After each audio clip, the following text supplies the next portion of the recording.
tíðindi sem hafa orðið á undanförnum árum. Raunar það mikil að tvöföldun Vesturlandsvegarinn sem var eitt stærsta máli hér árum saman, gríðarlega mikilvægt umferðaröryggismál hér fyrir Grundarhverfið en líka fyrir tengingarnar hér meðfram Vesturlandsveginum, að hann komin í skipulag, hann komin á samgönguáætlun og hann komin í framkvæmdarfasann. Það við þurft að semja hér við landeigendur meðfram öllum Vesturlandsvegi og samhliða þessari tvöföldun þá verða auðvitað gerðir heilmiklir tengivegir vegna þess að verða að fækka gatnamótum og það verða að gera líka stíga meðfram Vesturlandsveginum. Það var fundið að því að það væri ekki búið að klára hann alla leið inn í Mosfellsbæ og áfram. Það er alveg rétt, en það kemur að því en þetta verður gríðarleg framför. Íbúar á Kjalarnes hefur beint erindi til Vegagerðarinnar varðandi fjölda biðstöðva fyrir strætó í tengslum við þessa framkvæmd. Það er gert ráð fyrir nokkurri fækkun á því og ég fekk að heyra að því hefði ekki verið illa tekið en það væri ekki komin svör og þetta er eitthvað sem við þurfum þá að fylgja eftir. Ég fekk ýmsar ábendingar varðandi strætóþjónustu meðal annars frá fulltrúa ungmenna í ungmennaráði. Regína sem var með okkur þegar ég heimsótti skólan og leikskólan í dag og hún hefur verið á fundum bæði með skipulags- og samgönguráð og strætó ef ég kann þetta rétt til þess að fylgja þeirra ábendingum og tillögum eftir. Það leið 57 sem tengist nú landsbyggðarvögnunum og svo þessi sérstaka pöntunarþjónustunum sem var tekin upp fyrir nokkrum misserum hefur reynst nokkuð vel en ég heyri á unga fólkinu og ýmsum öðrum að það megi bæta í og við fengið ábendingar að það sé meðal annars vanmeti hvað það eru stórir vinnustaðir hér bæði tengdir landbúnaði og auðvitað SÁÁ og þannig mætti áfram telja.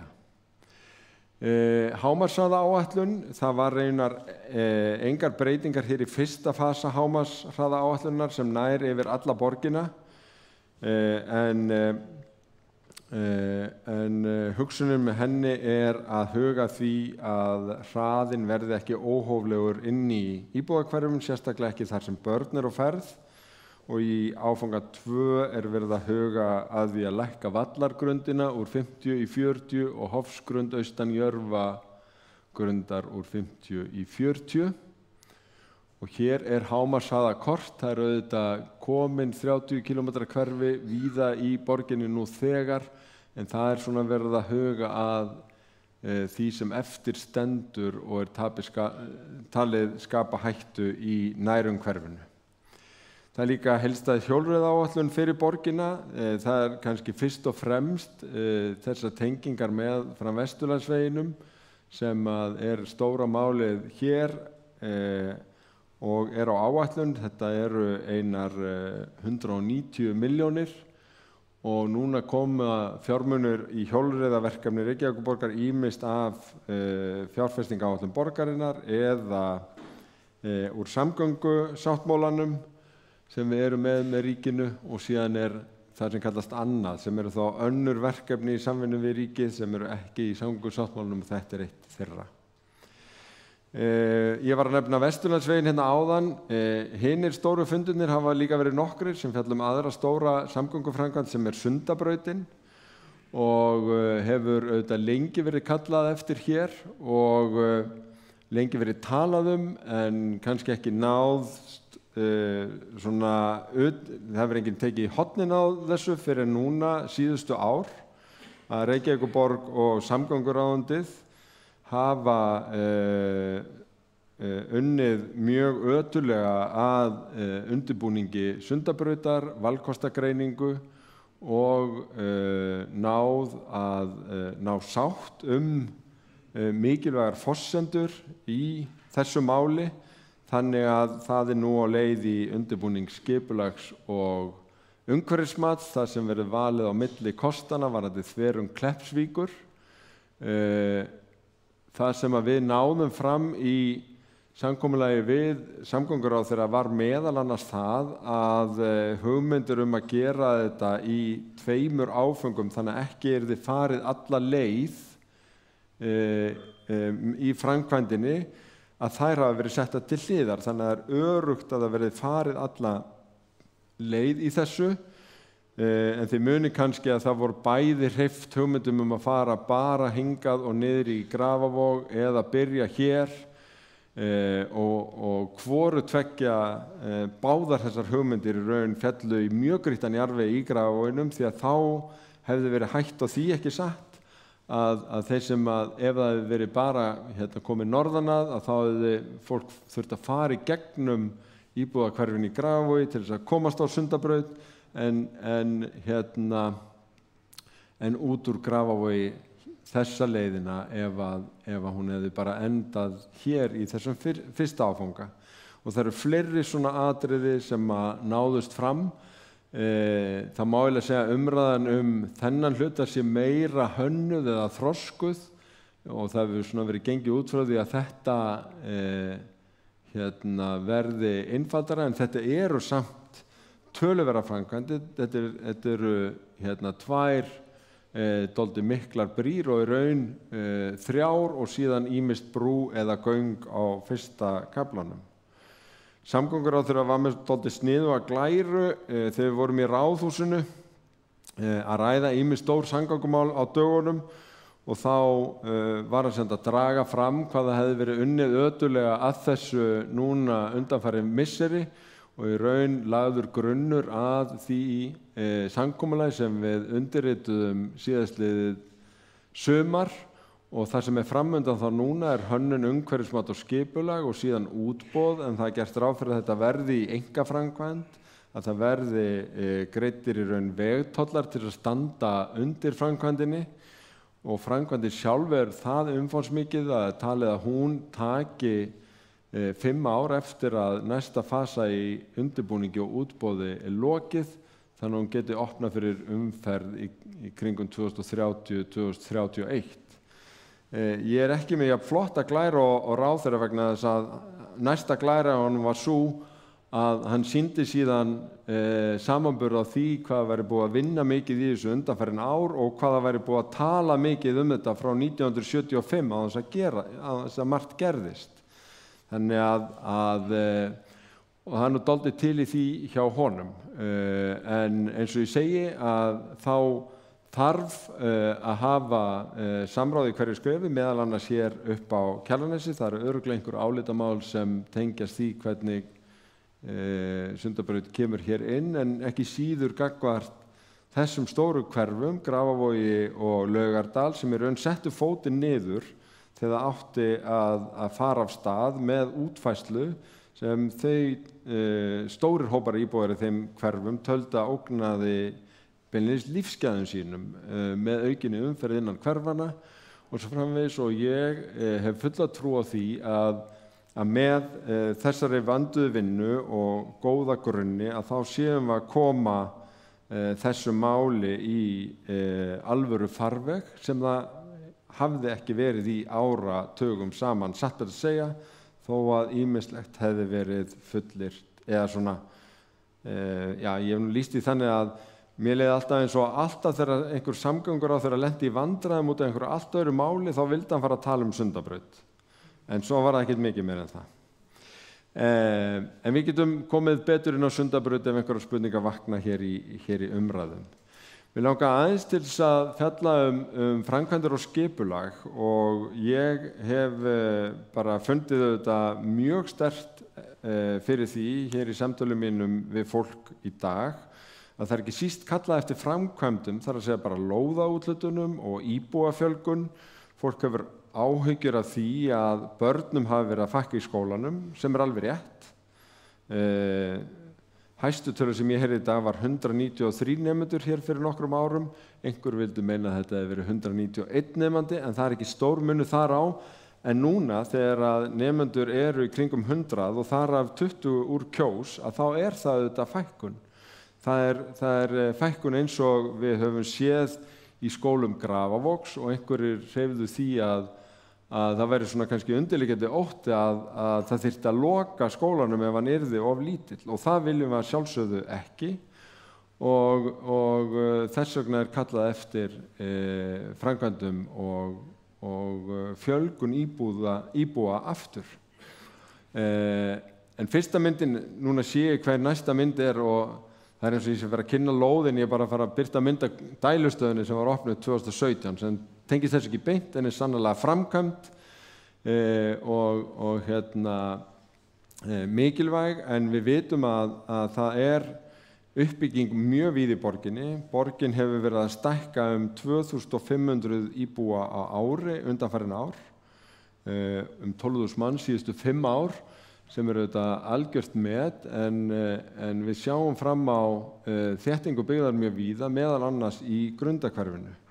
Og hvað erum við að tala þar? Þar erum við annars vegar að tala eiginlega erum við að tala þrennt svona í náinni framtíð, að eigandi landsins Jörfa hefur fengið samþykkt deiliskipulag, ef ég kann þetta rétt, úr þar sem eru leyfðar farið úr því að leyfa 8 í 13 íbúðir á því landi. Mér skilst að viðkomandi hafi óskað eftir því að skoða breytingar þar sem þessum íbúðum fjölgað enn frekar, og það í vinnslu, en þarna á síðan borgin land, annars vegar hér 3 atvinnulóðir sem verið að undirbúa breyting á deiluskipulagi á, þannig að þar megi byggja íbúðir, og hins vegar hafa þessar lóðir hér alltaf verið óúthlutaðar, og þar höfum við líka verið að hugsa okkur til hreyfings, þar sem hefur aðeins staðið fyrir þrifum í að bara henda þess út á markaðinn og fá þetta uppbyggingu, að þarna eru þekktar fornleifar. Það eru þessar stjörnur sem við sjáum hér, það búið að kortleggja þær sem sagt allar, og við teljum nokkuð augljóst að þessar fornleifa mun ekki standa í vegi fyrir íbúða uppbyggingu þarna. Þarna gamall hestasteinn, þarna líklega gamall kálgarður og fjárhús og eitthvað slíkt, en það þarf að grafa þær upp. Útboðsgögnin eru tilbúin, það fer í lofti núna páskana, þannig að það ætti að vera hægt að kanna þessa fornleifa núna bara með þessu vori. Og það þýðir það að á atvinnulóðunum geta risið alltaf 100 nýjar íbúðir samkvæmt mati starfsfólks borgarinnar, og deiliskipulagið þar í þróun. Á hinni lóðinni geta verið kannski 20 íbúðir, og þar hópur sem var einn af hlutskörpustu hópunum í samkeppni húsnæði fyrir ungt fólk og fyrstu kaupendur. Verkefnið hagkvæmt húsnæði ungt fólk og fyrstu kaupendur á einum 7 stöðum borgina, alls staðar á eftirsóttum lóðum eins og hér, og það eru sem sagt hópar sem eru að spreyta sig og setja fram hugmyndir hagkvæmt húsnæði sem hentar fyrir þessa hópa sem að setja sig niður á þeim. Og þessar lóðir ættu þá að verða byggingarhæfar þegar búið að samþykkja deiliskipulag að lokinni þessum fornleifarannsóknum. En eins og ég nefndi áðan, þá eru ýmsir fleiri aðilar að hugsa sér til hreyfings. Í Nesvík að þar hafa verið hjá skipulaginu fyrirspurnir alltaf 100 herbergja hótel og heilsulind sem mun vera verkefni í þróun. Við vitum að atvinnufyrirtækin hér, Kjalarnes eitt stærsta landbúnaðar hérað landsins og kannski það sem framleiðir mest af landbúnaðarafurðum. Stjörnugrís var að sækja stækkun, stjörnuegg líka. En ef við komum aftur að Nesvíkinni, þá var ég að segja ykkur frá því sem hefði verið til umfjöllunar í skipulaginu. Þetta hefur aðeins verið að skipta hendur, og fjárfestir sem ef ég kann það rétt, Davíð Helgason, sem að flytja til landsins eftir að hafa gert strandhögg í upplýsingatækni erlendis, og að hugsa þetta fyrir sköpun og atvinnustarfsemi af einhverju tagi sem samt að nýta landkostina sem þarna Annar einstaklingur sem einmitt líka hefur verið að seljast út úr svona alþjóðlegum upplýsingatæknifyrirtækjum og heitir Haraldur Þorleifsson, að hann hefur áform að reisa á svipuðum slóðum listamannahús, tónlistarver og gallerí í Nesvíkinni, þannig að ég svona fyrir hönd Kjalarness myndi binda vonir við að þetta muni auka áhugann á Kjalarnessi frekar en hitt, þessi metnaðarfullu verkefni. Og það má auðvitað segja það líka að Brautarholtsvöllurinn sem hefur verið í þróun alveg síðan 2011 að þar verið að leggja inn framkvæmdaleyfi fyrir 18 holum. Nú minnir maður sé 12 í dag, ég ekki með versöraður en hef þó einu sinni rölt þarna með landeigendunum eða eiganda golfvallarins og skoðað, og þetta ægifagurt ef þið hafi ekki farið þarna og skoðað. Nú Björgun flutt eða að flytja og koma sér fyrir í Álfsnesvík. Þetta á móti Þerney og þarna verður nýtt athafnasvæði Björgunar. Björgun reynda býsna mikilvægt fyrirtæki fyrir byggingageirann allt höfuðborgarsvæðið. Þarna þá verið að vinna ómenguð jarðefni sem oft eru sótt úr sjó og verður til höfn og athafnasvæði. Og eftir því sem að okkur sýndist við undirbúning málsins í nokkuð góðu skjóli og vari, þannig að það trufli kannski hvað minnst af öllum mögulegum staðsetningum á stór höfuðborgarsvæðinu, og þetta sem sagt á fullu. Við erum líka að þróa atvinnusvæði á Esjumelum og það að verða eftirsóttara og eftirsóttara og gengur bara býsna vel. Annað skipulag var samþykkt 2020 fyrir Mógilsá og Kollafjörð. Ég nefni það vegna þess að þarna aðeins verið að opna á aukna uppbyggingu þar og breyta aðeins skilmálum þjónustunnar, þannig að núna má vera með svolítið gististarfsemi í jaðri eða á völdum svæðum sem tengjast græna treflinum, sem að ekki var áður, en það eru mjög strangar kvaðir að uppbyggingin falli vel að umhverfinu. Talandi íbúafundi, þá var nú einn slíkur kláf upp á Esju, þar sem að meginþorri íbúa leist engan veginn á að það veri kláfur á þessu vinsæla göngusvæði. Þannig að þær hugmyndir hafa verið á ís. Þeir aðilar hafa kannski ennþá áhuga, en borgin hefur verið mjög hikandi, og í raun var það svolítið andinn hér á Kjalarnesi að finna þá heldur annan stað fyrir kláfin ef að framkvæmdaraðilar vildu spreyta sig á slíkum hugmyndum.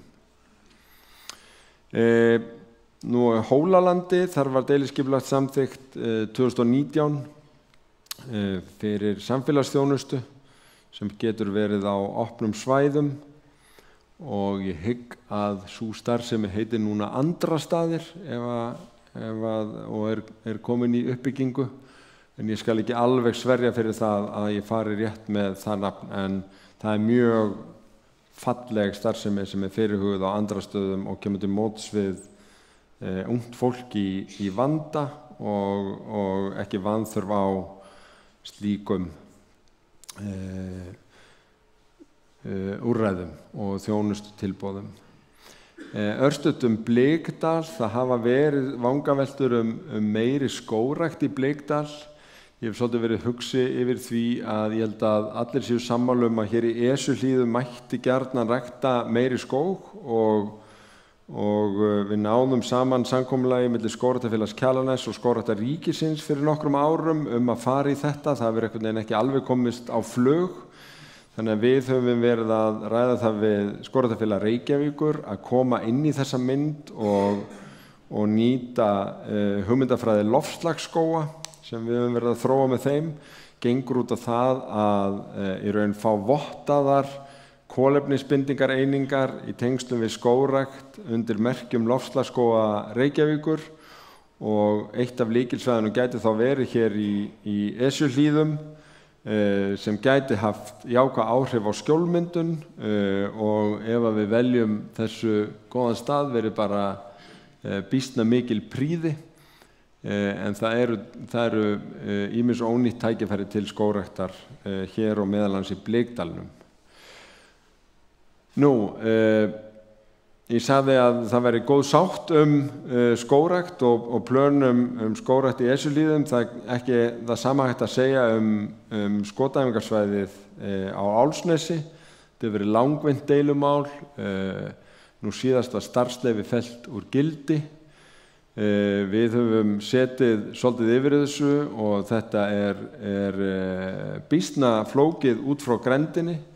Það er enginn sem hefur gefið sér fram og vil taka við eitt stykki skotæfingarsvæði, og ýmsir, þar meðal annars skotveiðifólk og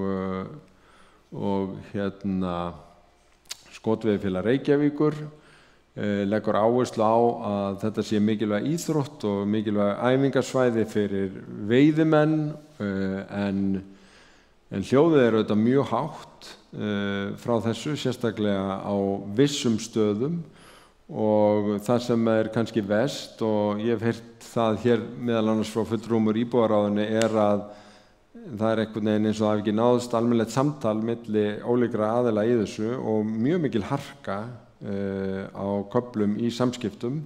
Þannig að þetta mál er í býsna mikilli klemmu, satt best að segja. Og það gat enginn svo sem leysta með töfrasprot, og ég hef hann ekki heldur. Borgin hefur lagt þá stefnu að vilja finna annan stað fyrir skotæfingarsvæðið, en sá staður er sannarlega ekki í hendi. Þannig að það eru nokkuð vöndu að ráða, þannig ég sé bara alveg opinn með það varðandi skotæfingarsvæðið, grenndarhagsmunina, en líka þennan fjölmenna hóp, og ég meina lögreglan æfir þarna og ég veit ekki hvað og hvað. Þannig að það er mjög vandasamt að finna lausnir eða leysa úr þessu. Einhver hefur velt því fyrir sig hvort það sé hægt að beina byssunum í aðra átt. Ekki veit ég hvort að það breyti neinu eða breyti neinu verulega, en þetta er auðvitað á borði okkar. Skotrein, sem er annað af tveimur félögum sem hefur verið með þarna aðstöðu, hefur sótt nýtt starfsleyfi. Ég kann ekki alveg að nefna hvort að það sé skammtíma eða varanlegt. Við göngum út frá því að allt sem sótt verður þarna verði kært að bragði. Það er bara einhvern veginn þessi samskipti hafa verið þannig, og ekki við öðru að búast, og einhvern veginn já, svona líka undirliggjandi einhvern veginn tortryggni í öllum málunum varðandi leyfishafa, varðandi rannsóknir, og þegar við séum í blöðunum eins og ég. Þannig að þetta er óleyst mál. Af ánægjulegum málum þá erum við í viðhaldi. Við erum að leggja upp í mjög mikið endurbóta og viðhaldsátak í skólahúsnæði í Reykjavík. Við reiknum með því að verja 25 til 30 milljörðum á næstu 5 til 7 árum í viðhald og endurbætur á skólahúsnæði. Það kom í kjölfar heildarúttektar á öllu leik-, grunn- og frístundahúsnæði í notkun hjá borginni. Það safnaðist upp viðhaldsskuld eftir árunum eftir hrun, og með þessu þá teljum við að við getum komist fyrir hana. Hér í Klébergsskóla er núna verið að taka á glugga- og hurðakerfum. Það hafa lekið þarna með loftristum í slagviðrum.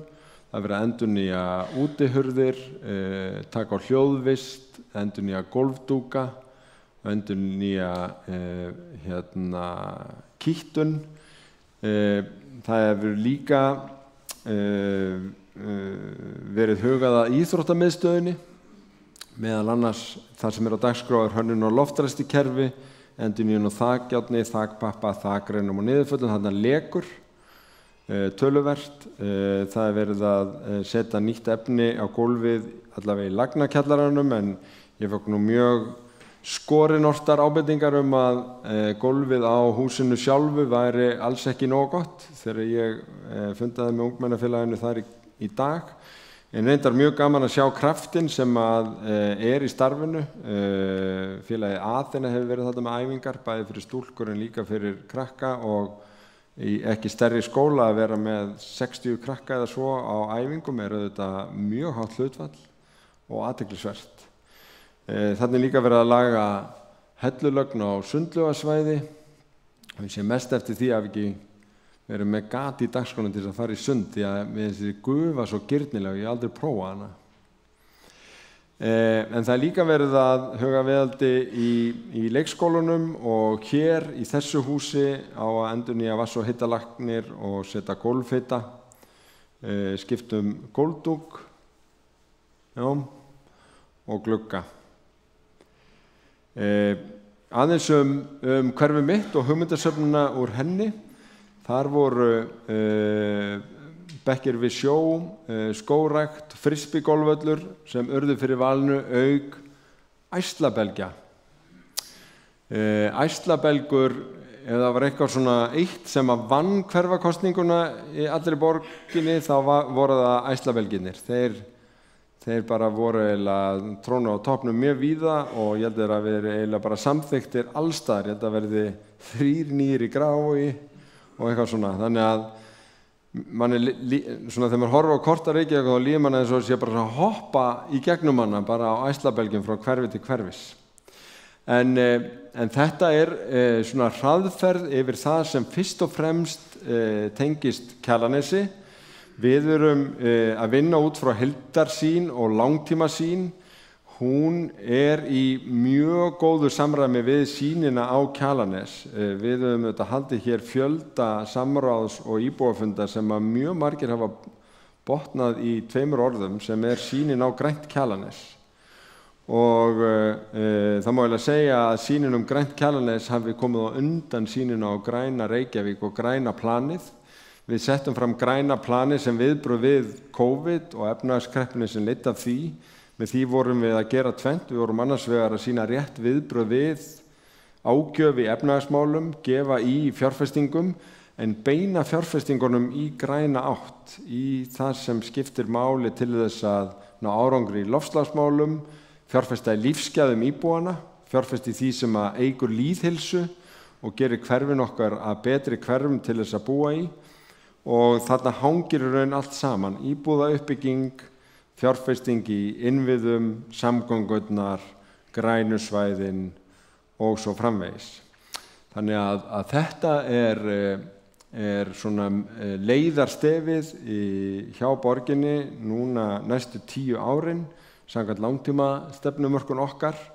Það sem við erum síðan að gera í hverju og einu hverfi að huga að skipulagi fyrir hverfin. Við köllum það hverfaskipulag, og þá eru skoðaðir styrkleikar og veikleikar hverfanna, meðal annars hlutir eins og við höfum verið að ræða á fundum í dag, þar sem verið að fækka í skólum, að þá skoðað hvar eru tækifæri til þess að þétta byggðina og styrkja byggðakjarnan til að standa á bak við nærþjónustuna, og hverfaskipulagið algjörlega lykiltæki í þessu.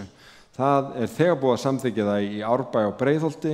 Við erum á góðri leið með það í Hlíðum, Háaleiti og Bústöðum, erum að fara af stað í Laugardal og einmitt hér á Kjalarnesi. Kjalarnes eitt af hverfunum sem að fara í gangi í ár, og þetta heilmikið ferli. Íbúaráðið gegnir miklu hlutverki í þessu, en þá líka komin sýn til framtíðar og þróunaráætlun fyrir hverfið til þess að byggja á í stóru og smáu. Hérna sjáum þið þessa áætlun hverfin, og hér þið sáu kannski fréttir bara á mánudaginn að það var samráð í Laugardalnum. Svo Kjalarnesi, Grafarholt, Úlfarsárdalur og Grafarvogur öll að hefjast á þessu ári. En þá þetta komið á mér. Við skulum taka síðan spurningar hér á eftir, en áður nú 1 eða 2 atriði eftir á dagskrá. Takk.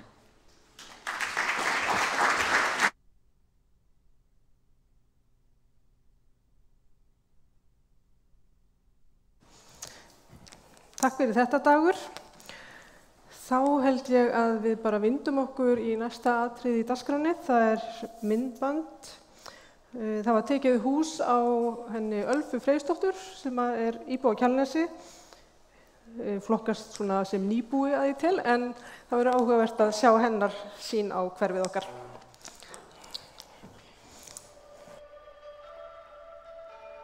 Kjalarnes smábær í borg sem einhvern veginn svona hefur bæði nálægan við borgina, en samt það nógu langt frá til að maður finnist maður að vera svolítið út í sveit. Og það var svolítið það sem við hjónum vorum að leitast eftir.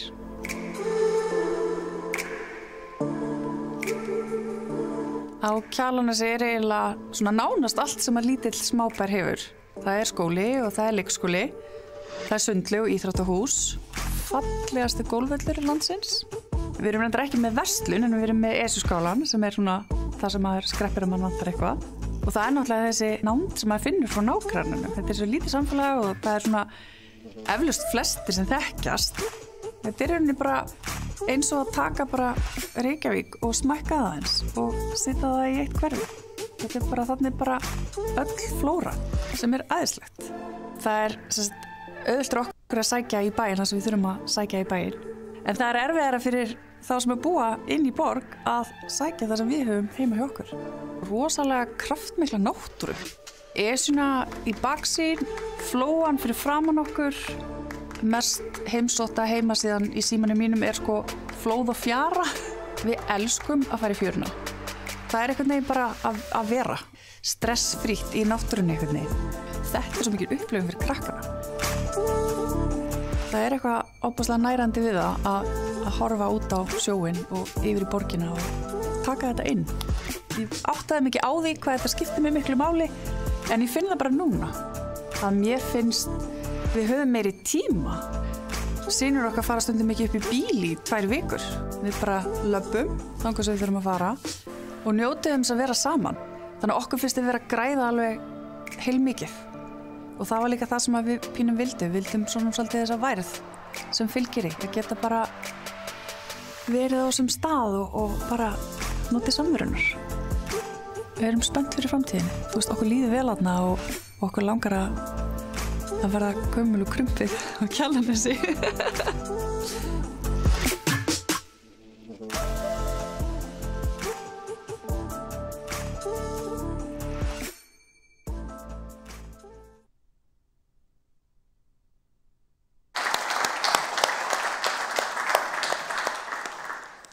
Takk fyrir þetta. Ég bara verð að viðurkenna, ég endurspegla mig svolítið í þessu þegar við fluttum á Kjalarnesið á sínum tíma þá vorum við með 2 litla gutta og við vorum rosalega mikið í fjörunni og nutum þess mjög. En hvað þá bara komið á næsta lið í dagskránni. Það hann Guðmundur Valur Guðmundsson frá Vegagerðinni sem ætlar að fjalla Sundabraut. Og ég bara býð þér ekki svo vel.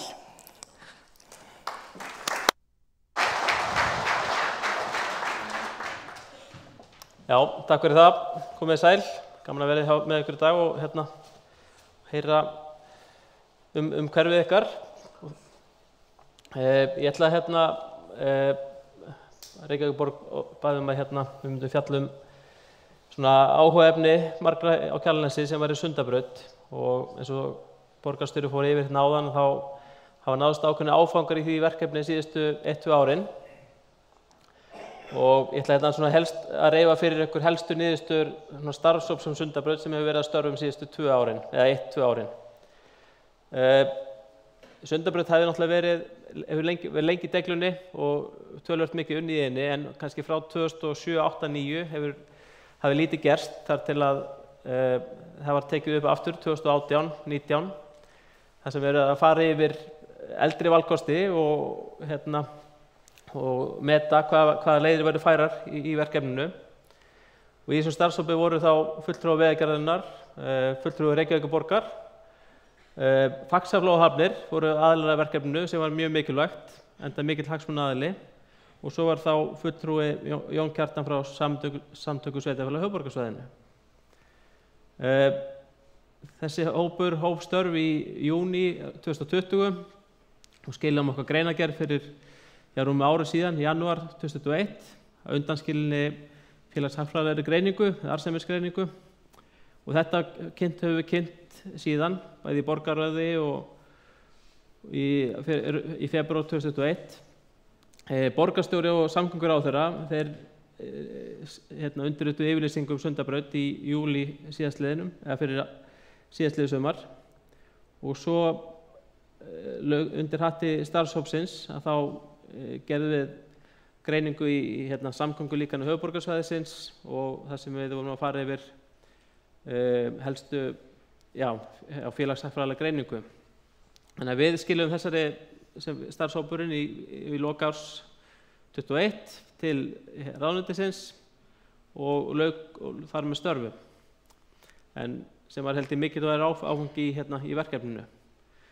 Eins og borgarstjóri kom inn á áðan, að þá Sundabrautin, sjáum við leiðin alveg upp á Kjalarnes frá Sæbrautinni.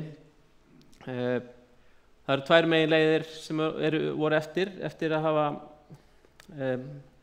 áður en við hófum störf, þá búið að fara yfir fyrirliggjandi tillögur sem voru 5 valkostir. Það voru hábrýr og lágbrýr, göng, botngöng og ýmislegt fleira. Og eftir stóðu 2 meginkostir sem voru færir, sem voru Sundagöng og Sundabrú yfir Kleppsvíkina. En eins og kom fram áðan, þá einn stór partur að Sundabrautin alla leið upp á Kjalarnes. En stór partur af ávinningnum notkunin alla leið hingað upp yfir. Og það áhugavert náttúrulega oft í svona samgönguframkvæmdum að það eru ekki þeir sem akkúrat það sem vegurinn sem njóta helst góðs af framkvæmdinni, og þetta þá bæði fyrir leið upp á Kjalarnes, upp á Akranes, Mosfellsbær nýtur góðs af framkvæmdinni, og þannig að það yfirlega. Ég ætla nú rétt að reifa þessa 2 kosti, göng og brú, og svona helstu niðurstöður af arðsemisgreiningunni.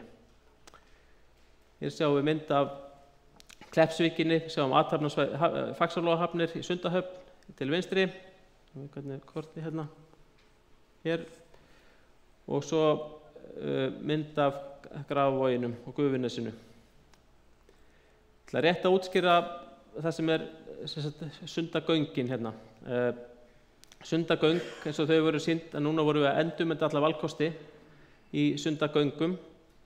Við sjáum hér að þau tengjast með, hér eru við Grafarvogsmegin, hér hægri, þau tengjast með gatnamótum hér við Borgarveg, og svo greinist það í 2 leggi eftir Reykjanesbraut til suðurs og eftir Sæbraut hér til vesturs.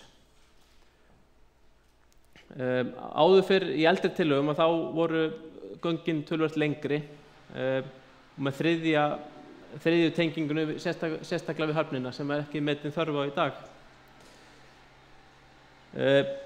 Meginforsendan í jarðgöngum undir sjó auðvitað hversu djúpt við þurfum að fara, og það útskýrir þá þessa lengd og hvernig göngin hlykkjast, að hér sjáum við Kleppsvíkina og þar náttúrulega til mælingar af klapparyfirborði, og við erum að miða við að ákveðin fjarlægð sem göngin verða að fara niður. Þannig að það eru 40 metrar sem göngin þurfa að fara undir, þannig að bergþekjan í göngunum þarf að vera 40 metrar. Það er ákveðin lágmarkshalli í göngum, 5%, sem samkvæmt Evróputilskipun. Út úr því fáum við þessi tæplega 6 km löngu göng. Þetta eru umferðarmikil göng, þau eru þá byggð í 2 aðskildum göngum. Þversnið í göngunum svona sambærilegt við Vaðlaheiðargöngum, en auðvitað eru þau breiðari líka, þar sem eru 3 akrana og löngum köflum. Það eru 2 göng með 20 metrar bili sem eru þá tengt saman með neyðargöngum og neyðarútskotum til að tryggja flóttaleiðir. Ef við förum í brúarlausnina við Kleppsvík, þá sjáum við Brúin tengist til móts við Holtaveg við Sæbraut við Holtagarða. Það er gert ráð fyrir sérstaklega hafnatengingu við Sæbraut á milli Klepps og Holtagarða og svo eru stór gatnamót eða stokkur við Holtaveg og Sægarða sem tengja Sundabrautina við Sæbrautina. Grafarvogsmegin eru með 2 gatnamót við Hallsveg og svo við Borgarveg hér. Þarna eru það bil 1200 metra langa brú sem er 26 metra breið, 4 akreinar, göng- og hjólastíg og ein megin forsendan er auðvitað að því við erum á hafnarsvæði er að tryggja að siglingarennan undir sé hæfileg og þarna í okkar forsendum er miðað við 30 metra hæð og 100 metra breiða siglingarennu. Hér sjáum við tillögu að því og auðvitað er Faxaflóahafnir og Sundahöfn mikilvægur þáttur. Við erum að þvera athafnasvæði Samskipa að stóru leyti en á brú raun og veru og markmiðið með hæð brúarinnar er að tryggja það að núverandi starfsemi innan brúar geti haldið sér sem mestu. Stór flutningaskip, það er gert ráð fyrir þeim utan brúar en innan brúar fara minni skip sem eru af því að hér er töluvert starfsemi hér í höfninni. Það eru öll byggingarefni, stærsti partur af byggingarefni landsins, vöruskemmur Húsasmiðjunnar og Byko. Það eru frystitógarar sem landa hér innan brúar og alls eru við með 200 skráðar skipakomur sem eru, en það er af einungis 14 gámaskip. Og þannig að það hérna er áhrifin á höfnina.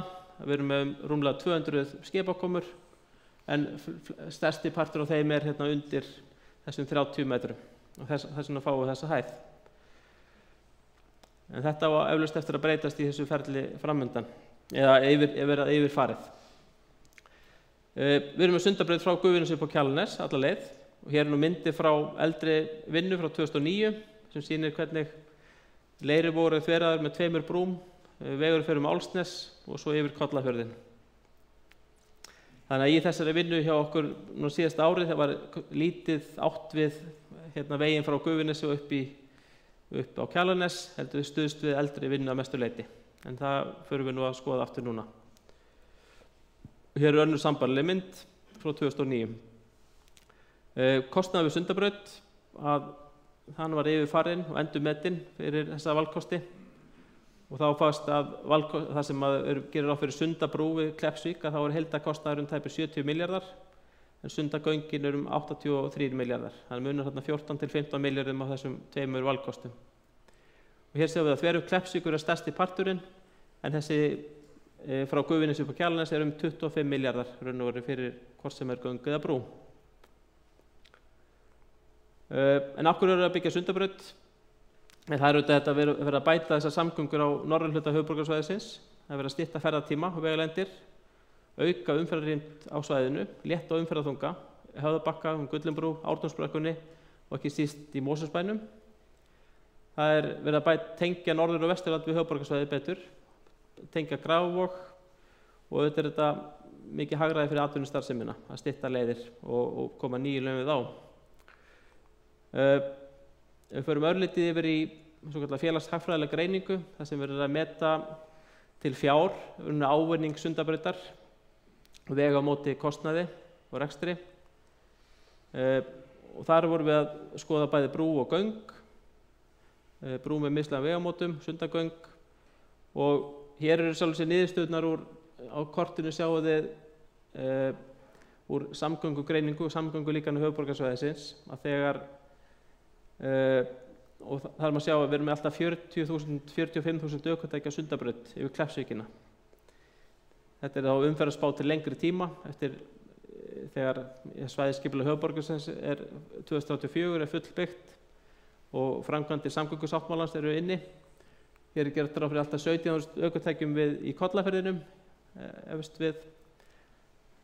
Þannig að þetta er út úr þessu fáum við akstur og tafir og breytingin hver Sundabrautin er. Og á þessu korti hér, ef við förum næstu, það sem við erum að gera er að reikna heildarakstur bara fyrir allt höfuðborgarsvæðið, fyrir alla ferðamáta, fyrir almenningssamgöngur, fyrir bíla, fyrir atvinnuumferð og reikna ferðatíma. Og hér sjáum við það sem rautt þýðir hvar aukin umferð, en grænu línurnar þýða hvar minnkað umferðin. Og það sem gerist eins og við hér í Ártúnsbrekkunni, ef það ekki væri fyrir Sundabraut, þá myndi eftir 2034 að þá var 160.000 ökutæki á dag í Ártúnsbrekku. Í dag það 110.000. En með Sundabraut þá verið að búa til 2 leiðir og leta mikið umferðinni af Ártúnsbrekkunni og ekki síður Höfðabakka og Gullinbrú. Það sem við erum í greiningunni og ábati Sundabrautar þessi búið að meta 180 til 230 milljarða króna.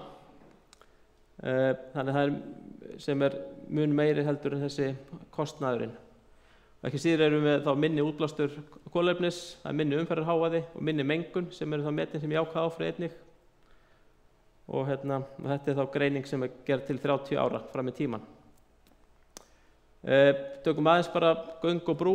Þannig að arðsemi Sundabrautar, hún þá meiri, hún lægri stofnkostnaður. Hún með hærra hlutfall nýti og kostnaður. Sundagöngin eru með heldur meiri ábata. Það eru færri tengingar, færri gatnamót, þannig að þú ert í frjálsu flæði í Sundagöngum lengri tíma. Þannig að það eru minni tafir, en það eru færri tengingar. Brúin sparar fleiri kílómetra sem voru alltaf 150.000 kílómetrar á dag sem að Sundabrautin sparar. Og göngin hefur bæði hærri stofnkostnað og meiri rekstrarkostnað.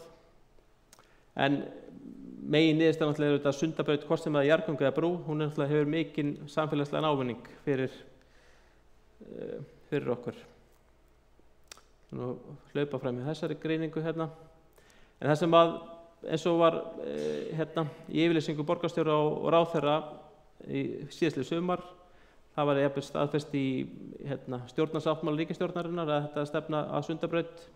Þannig að við erum nú þá að hefja ferli núna við mat á umhverfisáhrifum. Þetta búið að vera á skipulagi lengi, Sundabraut, en það þarf að gera sérstaka breytingu á aðskipulagi og þeir sérstaklega í Kleppsvíkinni.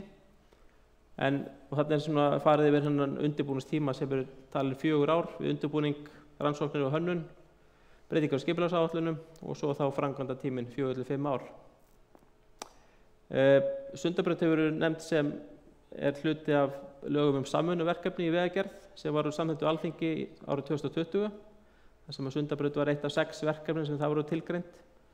Og þar kemur fram að Sundabrautin það gert þar frá fjármagnana með gjaldtöku af notendum og að lengd gjaldtökuna verði að hámarki 30 ár. Þannig að við erum í þessu ferli, bara þessa vikundar, bæði Vegagerðin og Reykjavíkurborg, að við erum að hefja undirbúning og auðvitað tryggja fjármögnun undirbúningsins sem við vonandi kemur inn á samgönguáætlunum næsta ári. Það þetta samráð við íbúa og auðvitað mikilvægt að draga fagsaflóhafni af málinu og ná því í samkomulagi. En öll okkar áætlanir miða við þess að við erum að hefja upp framkvæmdi geti hafist 2026 og að Sundabraut verði þannig tekið í notkun 2031. Og ég tel alveg að þær áætlanir geti staðist ef allir leggja hönd á bát og við sem að heyrist að sé sem að við erum öll sammála um. Þannig ég ætlaði ekki að hafa þetta lengra, en bara ef einhver vil spyrja eitthvað á eftir eða hver fundarstjóri, þá bara ég til viðtals eða hvernig sem það er. Takk fyrir mig.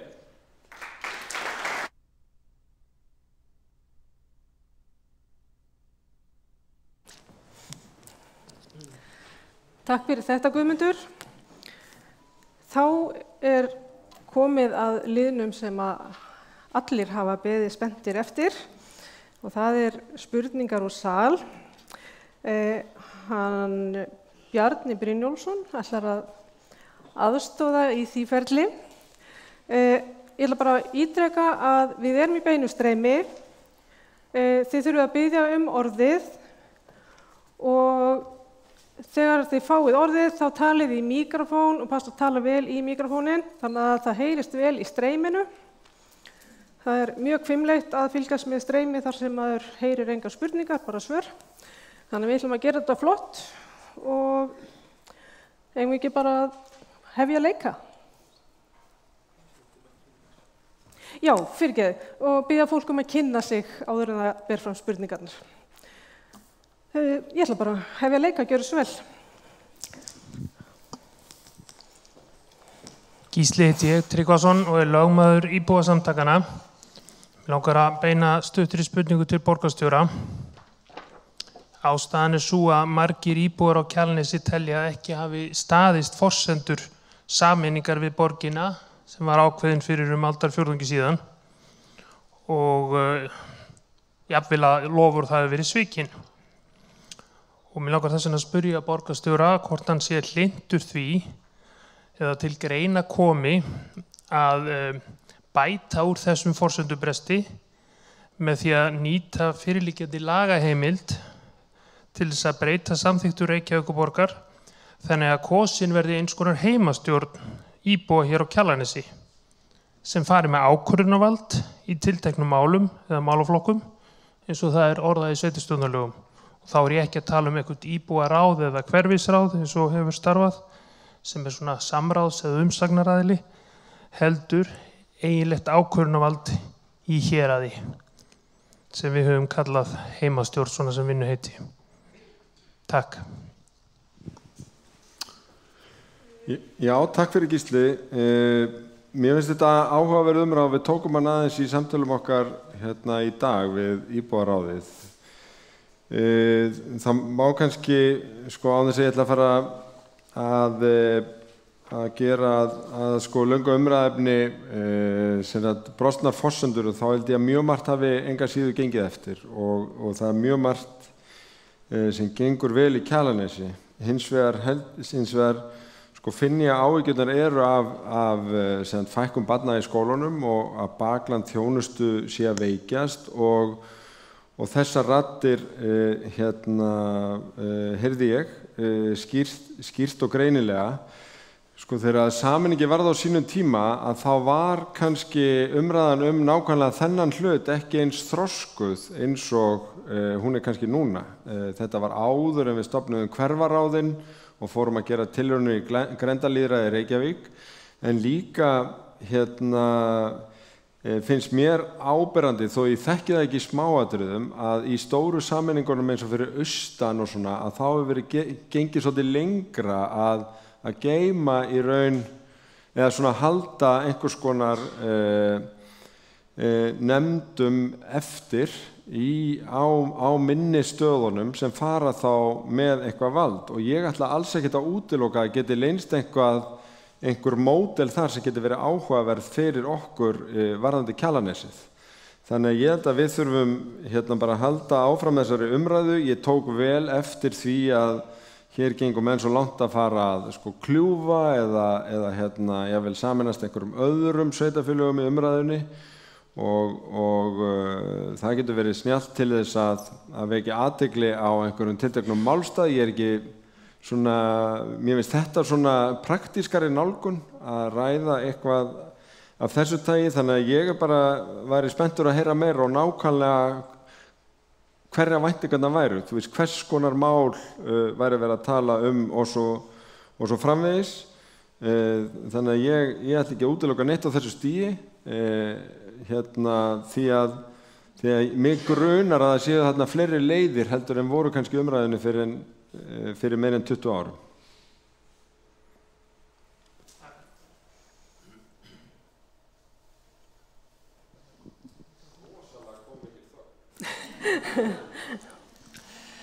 Góða kvöldið, ég heiti Hjördís Hendriksdóttir og mér langar að spyrjast fyrir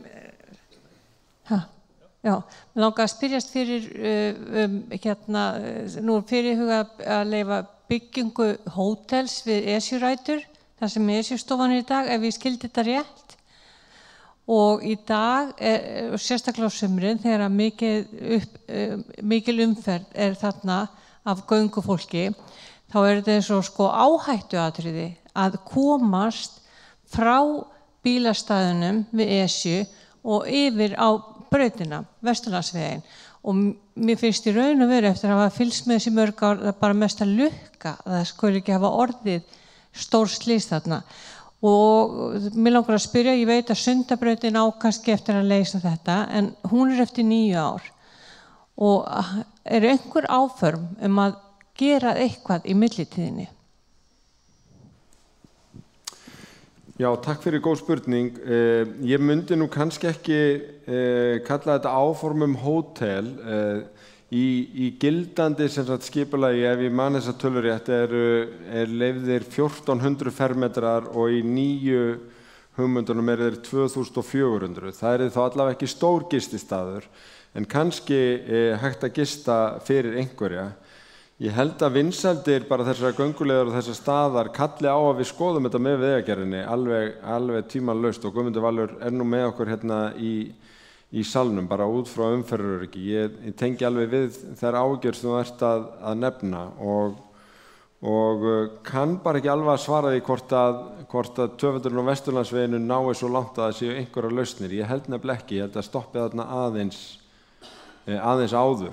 En við tökum þetta bara niður og mér finnst það nefnilega fín ábending.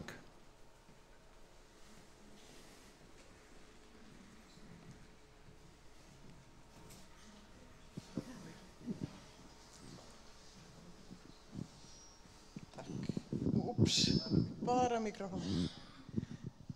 Góða kvöldi. Sigríður Ingólfsdóttir heiti ég og bý í Kollafirði og búin að búa þar í fjöldamörg ár. Við erum búin að berjast í áratugi hérna til að losna við skotvellina.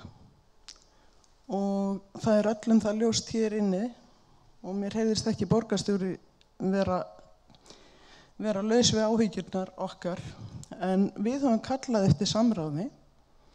Það ekki komið eitt einasta hljóð nema úrskurður úrskurðarnefndar og það mjög vont að þurfa að fara alla þá leið með svona mál.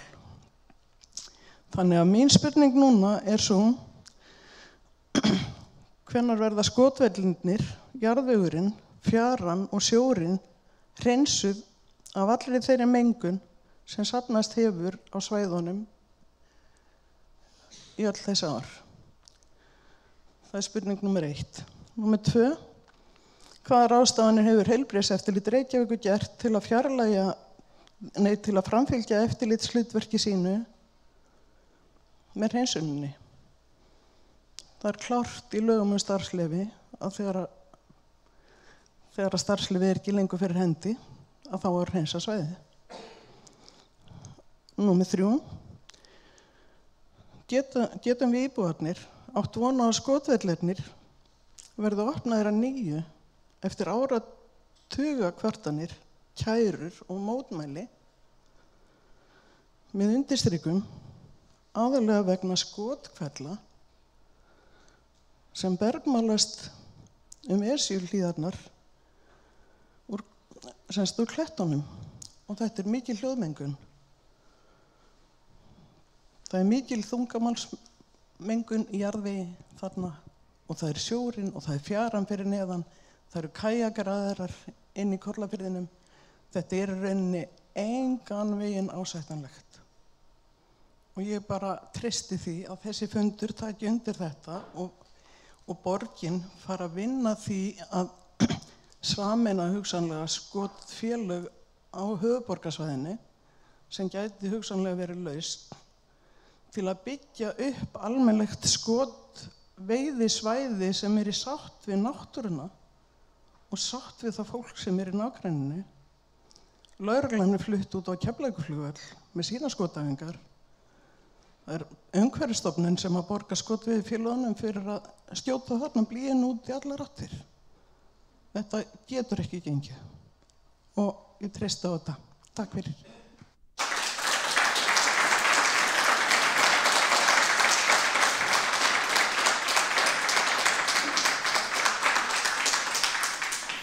Já, takk fyrir Sigríður. Eins og kom fram í máli mínu áðan að það alveg ljóst að fólk finnur mjög að því að það hafi skort á samtal milli ólíkra aðila, bæði við aðila á borginni en líka milli til dæmis þeirra sem standa fyrir skotæfingum og íbúa. Það bara hefur verið vík milli vina þar. Það meðal annars fullyrt í umræðinu að það sé nokkuð síðan að nota hafi verið blý við skotæfingar þarna. Það umdeilt og það hefur líka verið fleiri en einn skoðun uppi á mælingum á mengun og ég ætla ekki að fella neitt dóm í því enda kannski ekki mjög praktist í þessu. Það alveg rétt hjá þér að heilbrigðiseftirlitið þegar einhver leyfis starfsemi sem þarf leyfi líkur starfsemi þá ber henni almennt að hreinsa til eftir sig. Ég veit ekki til að því að það var spurningin hvort að við verið tekið einhver ákvörðun það. Þetta mál eins og ég lýsti hérna áðan, það eiginlega í bara nokkuð hörðum hnút og annað skotfélagið hefur þegar lagt inn beiðni frekara leyfi en við höfum sagt að til lengri tíma allavega að þá þurfa að finna nýjan skotstað en hann ekki fundinn. Eitt af því sem hefur verið nefnt eins og þú nefnir sjálf hugmynd hvort að sé hægt að samnýta svæði. Það eitthvað svæði í Hafnarfirði, það eitthvað svæði hjá Þorlákshöfn. Það eitthvað sem getur orðið ásættanleg niðurstaða? Ég held að þetta samtal sem greinilega þarf að eiga sér stað verði að leiða það í ljós en í mínum huga þá ekki komin einhver lausn sem að allir geta sett sig við. Bara því miður og það staðan akkurat núna. En ég heyri orðin og ákall þetta samtal.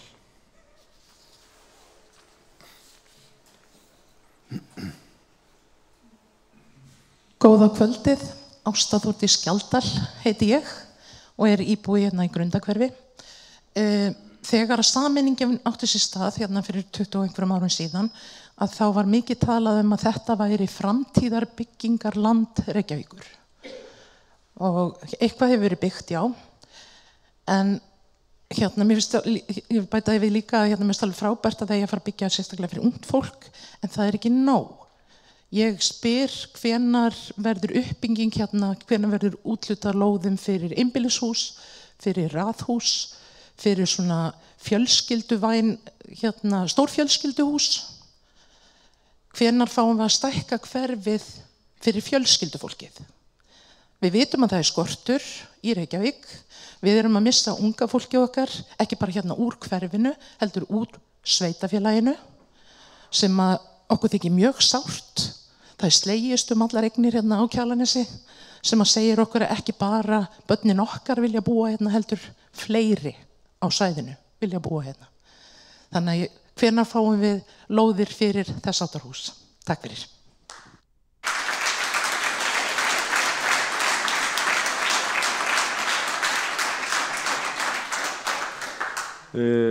Takk fyrir þetta Ásta og takk fyrir síðast.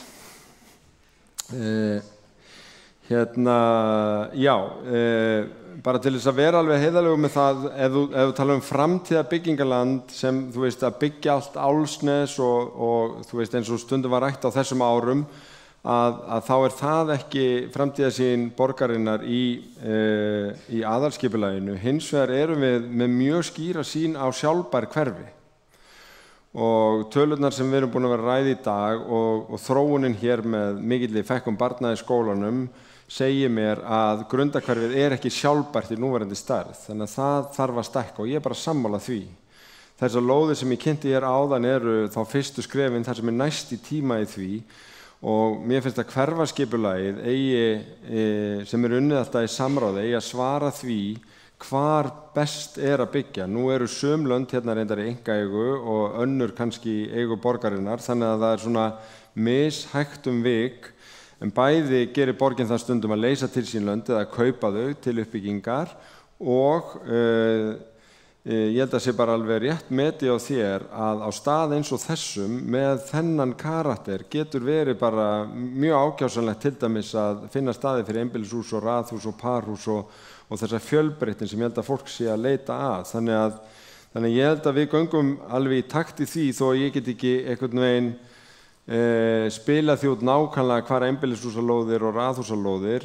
Þetta voru svona fyrstu lóðirnar að breyta þessari atvinnulóð, það svona fljótlegast. Við rákumst þó á þessar fornleifar sem þarf að virða samkvæmt þessum reglum, en ætti að geta gengið hratt.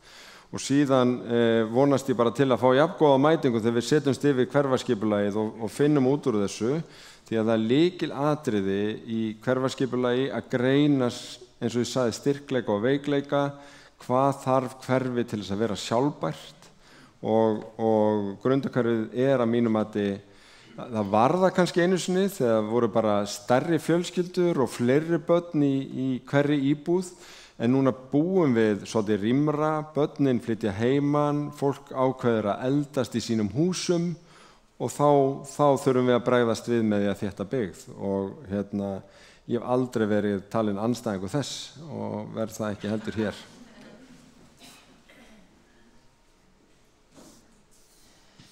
Já, góðan daginn. Anja heiti ég og Karlsdóttir og býr hérna út í Kollafjörður. Ég er með eina spurning handa þér varðandi skotsvæðin og það snýst aftur hávaðamengun. Það fann ekki að skotsvæðin sækja aftur starfslífið og viljum við benda á hávaðamengun. Heilbrigðiseftirlit staðfesti að hávaðamælingar sem voru framkvæmt fyrir skotsvæðin eru ekki rétta, því það mælt umferðarhljóð en farið eftir ef það væri farið eftir öfruskum eða sænskum staðla hávaði mælt við húsum okkar í Kollafjörður ekki bara 50 til 60 decibel, heldur 90 til 100 decibel. Við létum mæla þetta á óháðum aðila og það staðfest að hávaði það hátt. Þetta eins og loftbor, að vélsök, við vinnu við hliðina á okkur, og þið getur ímyndað ykkur að það sé ekki hægt og skemmtilegt að sitja það úti og fá sér kaffi á pallinum með svona stríðsljóð yfir sig. Og við vitum að 2 metra háa manni duga alls ekki til að einangra hljóð frá skotsvæðum upp til okkar. Myndið þú beita þig fyrir því að skotsvæðin veru aldrei aftur á Álfsnesi, og til að undirstrika þessu spurning ég hér með undirskriftalista frá íbúum Kollafjörður og Kjalarnes sem ég mun afhenda þér hér með. Takk fyrir.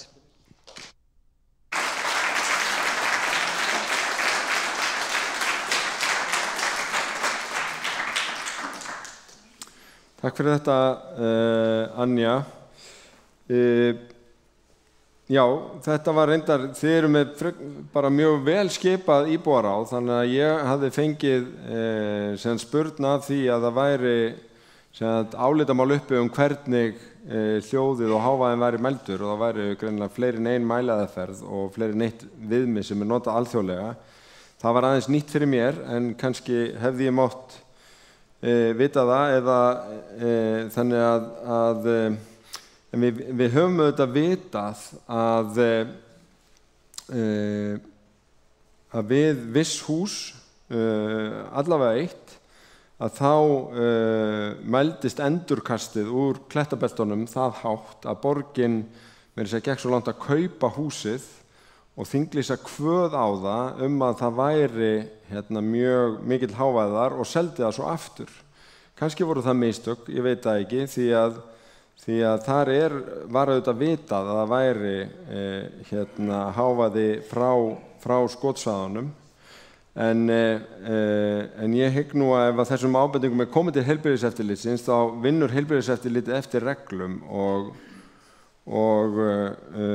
á að hafa á sínu snæri fólk sem getur metið og tekið afstöðu til álitamála varðandi mismunandi aðferðir við að mæla hljóð. Eins og ég sagði áðan, þá mun ég hvorki gefa út yfirlýsingu eða loforðum að skotshvellir heyrist aldrei aftur þarna né að skotsvæði verða þarna áfram. Málið bara í hnút og það ekki búið að leysa hvorki til skamstíma né til langstíma. Og þannig því miður bara stendur það núna og ég held að þurfi að leggjast yfir það og eiga samtöl við bæði þá sem búa þarna nálægt en líka þá sem koma að þessum skotmálum, því ég held að við viljum hafa gott æfingasvæði einhvers staðar á höfuðborgarsvæðinu fyrir þann fjölmenna hóp sem í skotsporti eða skotveiði eða öðru. Þetta eru alveg þúsundir manna sem að stunda þetta.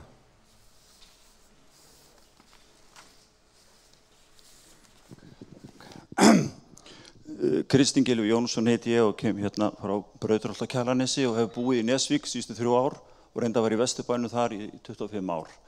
Mér langar að spyrja þig, Dagur. Ég hissa á því að hér eru Kjalensingar að spyrja að því hvort þú viljið taka pólitíska afstöðu til þess og svara Kjalensingum það að stoppa skotkvellina í Kollafirði. Og mér finnst þú tala eins og köttur í kringum heitangraut þetta. Það ljóst að það mikil blýmengun, það mikil hljóðmengun, þetta eitt fjölfarnasti útivistarstaður Reykvíkinga og marga að ganga upp á Esjunni og annað. Ég hissa á því að þú ert að fara í kosningar að hérna get ekki svarað því, mér það ekki miður. Og ég ætla bara að spyrja aftur, ertu til að gefa pólitískt svar það að taka undir með íbúum það að stoppa þetta? Síðan annað. Ég hissa á þér.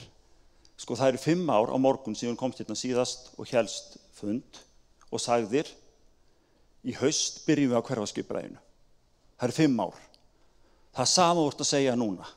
Þú ert líka að segja það sama fyrir 5 árum og 10 árum þessar 10 lóðir í útjaðri Esjugrundar sem verið að fara núna í vor í fornleifu uppgröft. Hvers konar bíó þetta? Kött krapp, ekki bjóða okkur upp á þetta. Og það annað, hér fólk að biðja á tiltölu ódýra landi hér í Reykjavík að það sé auki byggingasvæði til þess að byggja hús fyrir venjulegt fólk. Ekki að taka hverfi í Reykjavík og endurskipuleggja það og leyfa bröskurum að braska með það og leggja ofan á það innviðagjald þar sem að fermetrinn í íbúð eins og í Vogahverfi kostar 150.000 kall áður en byrjar að byggja. Hér nægt byggingarland.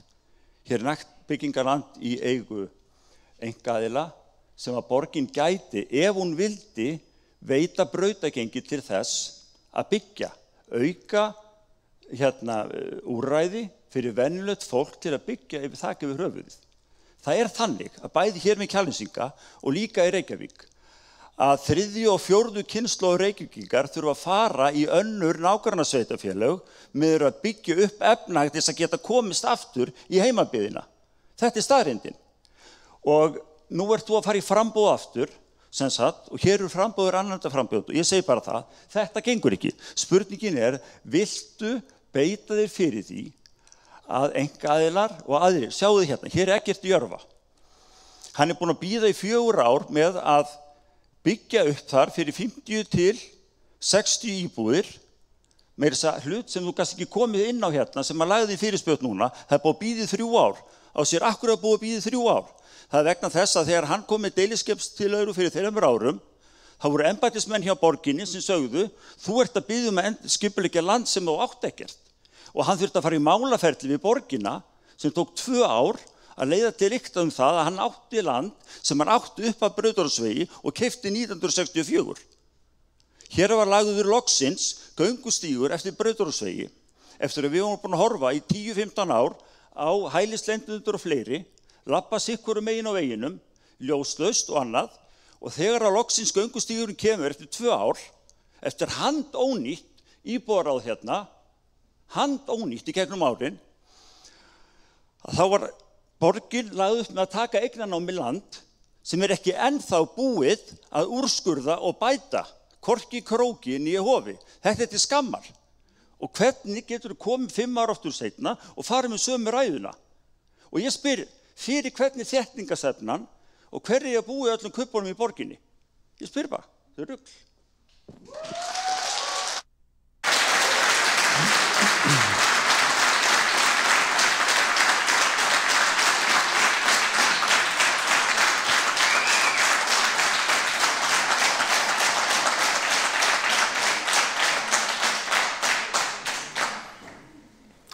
Ef ekki að gefa Gísla gott klapp eða?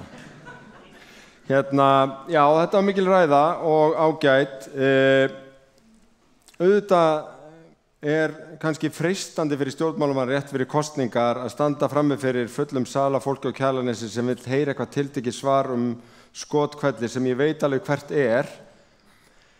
En ég ekki þannig gerðar að ég komi hérna fyrir kosningar og segi bara eitthvað sem að fólk vill heyra ef að ég tel málið flóknar en svo, það hafi fleiri hliðar og ég sé ekki með lausn í höndunum. Þá finnst mér miklu heiðarlegra að segja bara hvert hlut eins og hann Og eins og ég tel máli standa og það hef ég gert á þessum fundi varðandi skotsvæðið, það í hnút.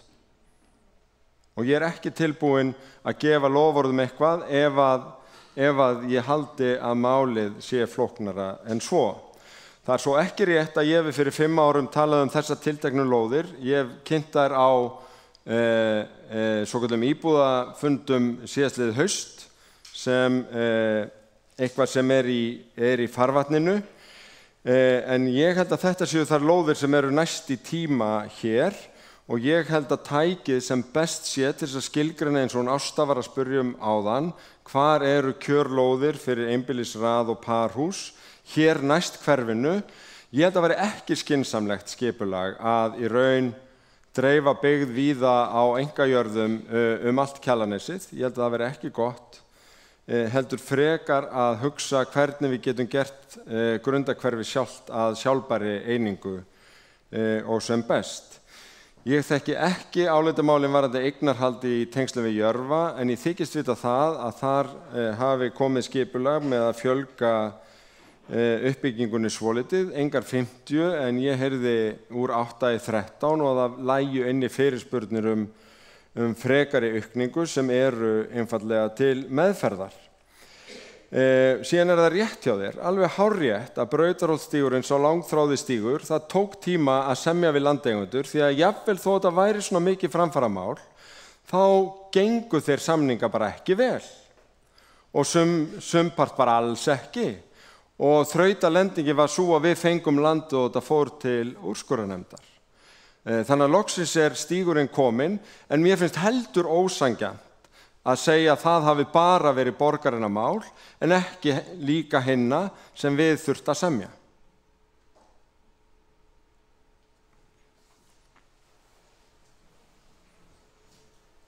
Og nú má komið næstu spurningu. Einhverju fleiri sem að vilja fá orðið?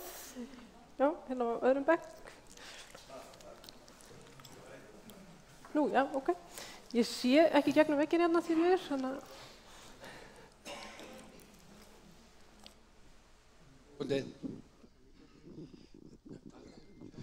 Ólafur heiti ég hef búið hérna á Kjalarnesi síðan 1986. Ég bjó í Kollafirði fyrst og síðan hérna í landi Lykkju og rétt fyrir sameininguna sem að þá var skipulagt af sveitarfélaginu Kjalarnesi 9 húsalóðir fyrir ofan veginn þar sem ég bý. Það búið að byggja á 3 lóðum og það ítrekkað fólk búið að sækja að fá að byggja á hinum 6 og alltaf fengi höfnun 8. Þannig að ef að það hefur einhver hluta vegna, það var búið að ganga frá reynsli fyrir þetta hverfi, en það hefur ekki verið fengist leyfi til þess að byggja á þessum lóðum einhver hluta vegna. Stendur það til að breytast eða þetta bara eitt af því sem að bara í frosti? Takk fyrir.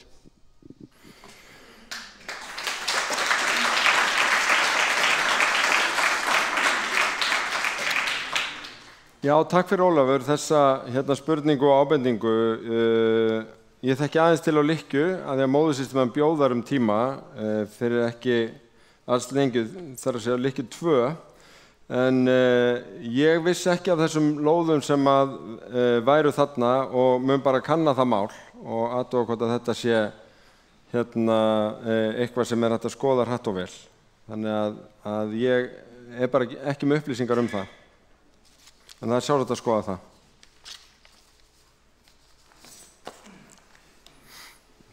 Góða kvöldi, Valgerður heiti ég og ég búi hérna á Kjalarnesi. Ég ætla aðeins að bregða út frá öllu sem hefur verið spurt og nú ætla ég að spyrja stefnu borgarinnar vegna ólöglegra húsnæðis, ólöglegra íbúa, ólöglegra gistisölu, matsölu og jafnvel neysla örvandi efna. Hver stefnan ykkar þegar að búið að tilkynna þetta í 4 ár? Það búið að tala við alla sem sagt deildir innan Reykjavíkurborgar og svörin eru Engin. Hvað ætlið þið að gera? Núna nefni ég þetta á opinberu fundi til að knýja fram svör. Hér búið að vera skráð í ólöglegu húsnæði 2 personur en búa 30. Það búið að tilkynna þetta til allra, heilbrigðiseftirlitið, slökkviliðið, skatturinn, sýslumaður, brunareftirlit, allir, það allir búin að fá að vita af þessu. Í 3-4 ári búið að vera svoleiðis bæði hringt, það búið að vera að fara á fundi, það búið að senda e-mail og þetta búið að fara hring eftir hring og nú erum við komin aftur. Við erum búin að fara 3 eða 4 hringi eitthvað svoleiðis. Alltaf sömu, hann verður svo búið að skipta starfsmenn. Þú veist, við erum að fá eins og starfsmaður að koma maður á. Þetta bara nýtt mál. Það af því að það búið að skipta starfsmenn. Við verðum að fá ykkur að niðurstöðu. Það eru 30 manns sem búa þarna og vegurinn gerð fyrir 2 fjölskyldur. Og þarna búa 10 fjölskyldur. Og við fáum bara ónýta bíla út úr þessu af því að það bara gert ráð fyrir því að þetta er X efni, X mikið peningur fyrir þennan veg og það bara 2 fjölskyldur og hann bara ekki gerður við hann nema X mikið á ári. Við verðum að fara að fá lausn, þetta er ekki hægt. Þetta er að fella niður bara, þú veist, maður getur ekki búið þarna. Hvað er hægt að gera? Ég vill fá svör og ég vill að við séum svarað. Núna búið 4 ár og nú erum við búin að fara 4 hringi í gegnum alla deildir borgarinnar og ríkisins. Þannig að nú vil ég fá svör. Hver er stefnan ykkar í þessum málum?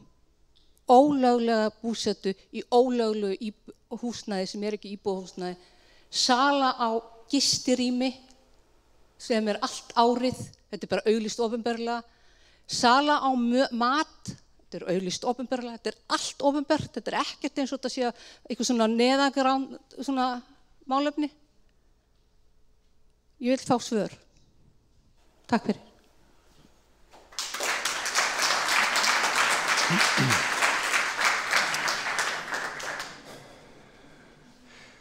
Varðandi stefnu okkar ólöglega búsetu, til dæmis í atvinnuhúsnæði, að þá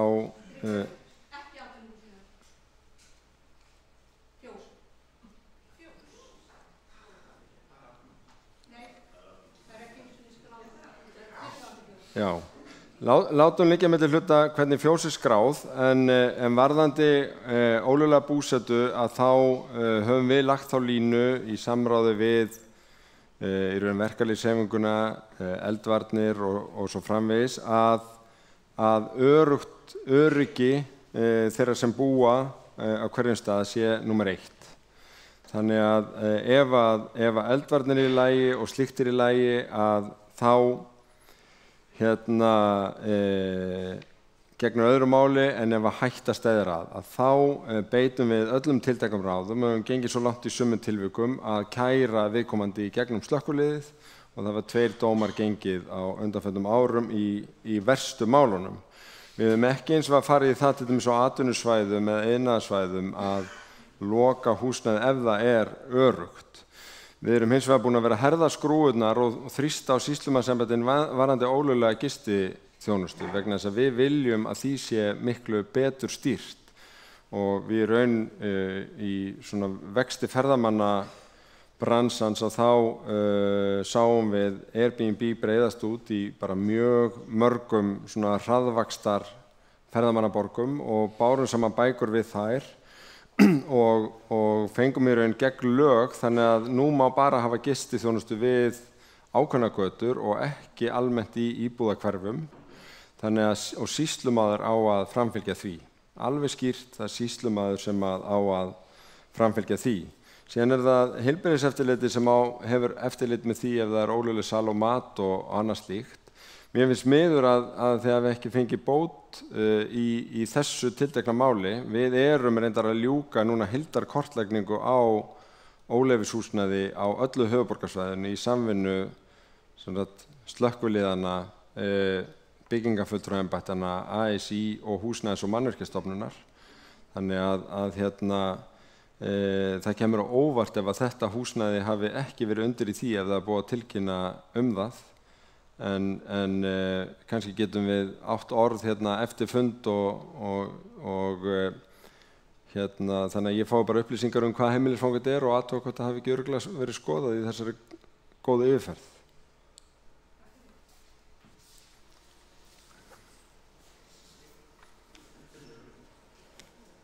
Saldagur, takk fyrir síðast.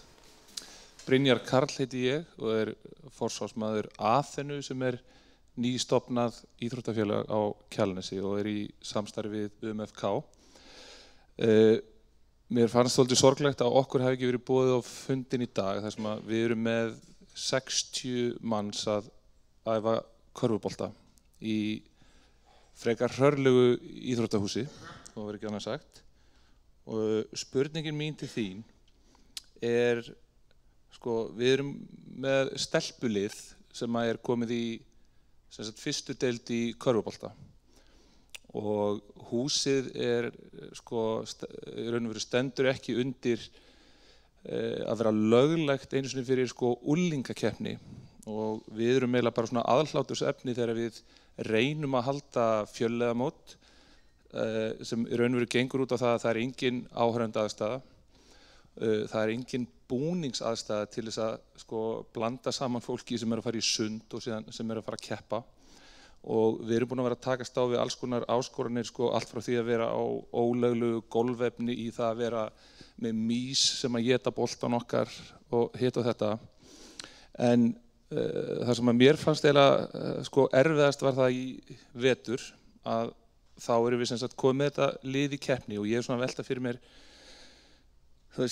borginni stætt á því að við séum að byggja upp starfsemi á svæði sem hefur verið dálítið svelt svona íþróttalega og við þurfum að senda liðið á Akranes til þess að keppa heimaleiki.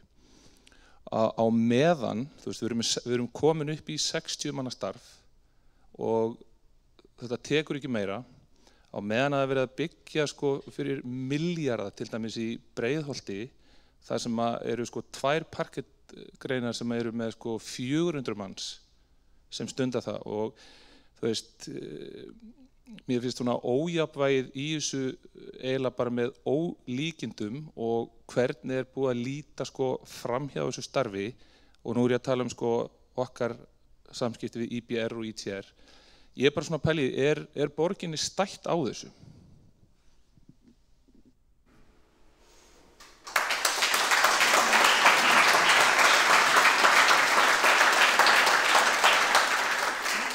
Já,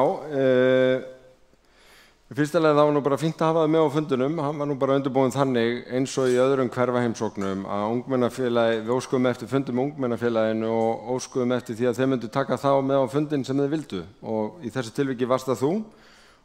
Þannig að sá klukkustundafundur var bara fínn að mínu mati allavega og mér fannst þetta bara mjög fróðlegt sem þið voru að lýsa og ungmennafélagi hefur áður sýnt í samstarfi við önnur félög að það hægt að gera ótrúlega hluti.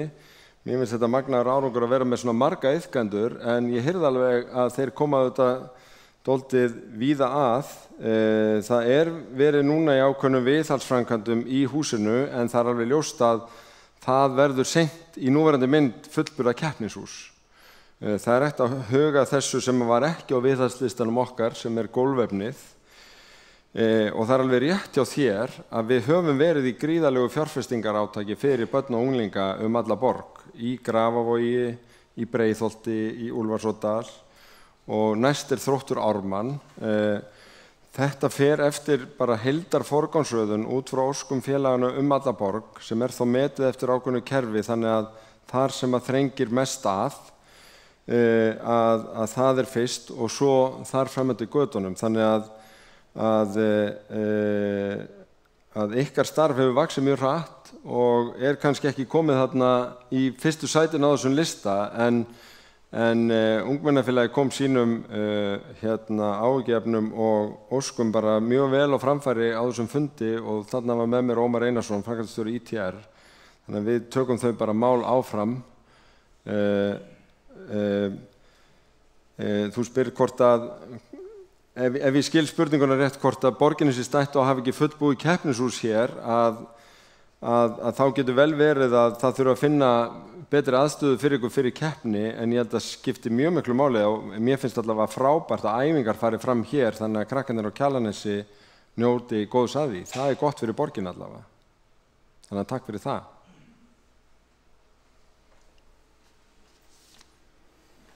Einhverjar fleiri spurningar?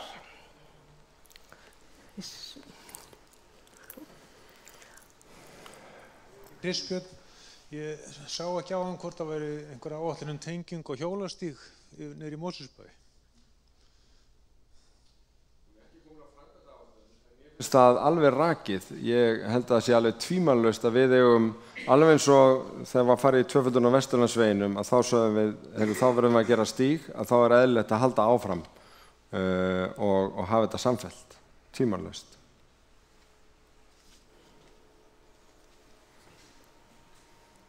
Einhverjar fleiri spurningar úr salnum?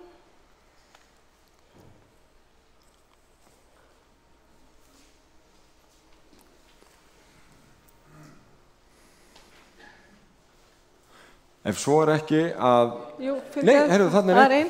Lengi von á einum. Ég er svolítið blindur hérna meginn, það er svo sterkur kastarinn. Já, maður sér svolítið illa í ljósunum. Já, góða kvöldi, Magnús Sigurðsson heiti ég og ég hélt ég byggi sko Lykkju 1, ég bara leiðrétta sko borgarstjóra. Hann sagði nefnilega að Eldey hefði búið á Lykkju 2, þannig að ég bý á Lykkju 1.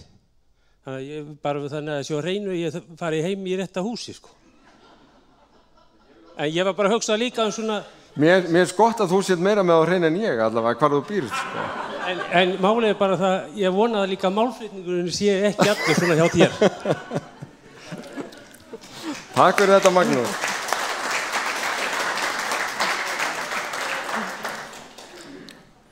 Þá erum við allavega komið á hreint hvar Magnús býr og það er hérna á undirskriftalistanum líka, þannig að það er í besta mál. En ég byrði afsökunar, Magnús, það var alls ekki ætlun mín að gefa neitt til kynna að móðursystir mín hefði á nokkrum tímamóti flutt inn til þín. Hún bjó sannarlega í næsta húsi en leið mjög vel og þú ert góður nágranni og annálaður fyrir það og hafðu bara þökk fyrir það. Ykkur hinnum þakka ég kærlega fyrir frábæra mætingu. Ég vil þakka fyrir mjög góða móttökur og samtöl í dag, skólanum, leikskólanum, íþróttamiðstöðinni, með íbúðaráðinu og öllum og hérna farið varlega í umferðinni. Takk.